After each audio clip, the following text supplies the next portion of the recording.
One thing that frustrates me a little bit with mathematics is there's an emphasis on memorizing things rather than understanding things.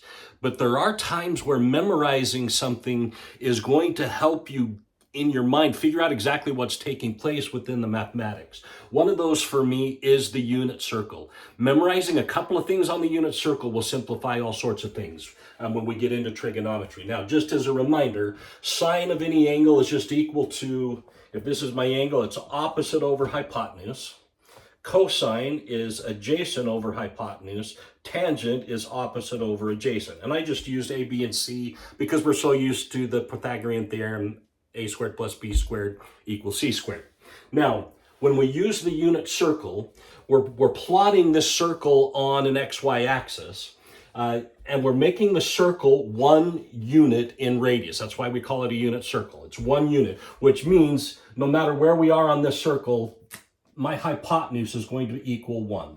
Now that makes things kind of nice because if I'm looking at this angle right here, if I want to know the sine of that angle, I'm going to look at, so here's the point on the unit circle. All I need to do is determine, well, here's my y value. If this is the point xy, this was my y, this is my x, well, sine is equal to y over 1. So sine is just going to be our y value on our unit circle. Cosine is just going to be our x value on our unit circle, and tangent is just going to be y over x. Now, the reason that's so nice is because of the cyclical nature of this. Really, all you need to do is memorize what's happening within one quadrant of the unit circle, and all of a sudden, all of these things begin to make sense. Let's say we take this same angle this way.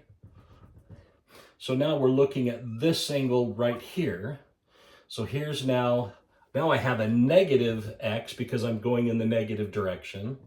Y. So my sines, cosines, and tangents are going to be the same except for all of my x values are now negative. Okay, so my cosine's going to be negative, my sine's going to remain positive, my tangent's going to be negative because I'm going to have a positive over a negative. Well, that's going to be true no matter how many times around this circle we go, no matter which quadrant we're in. You just need to remember that in this quadrant, my y is always going to be positive, my x is always going to be negative. So my sines are always, or my y's are always going to be positive, my x's are always going to be positive.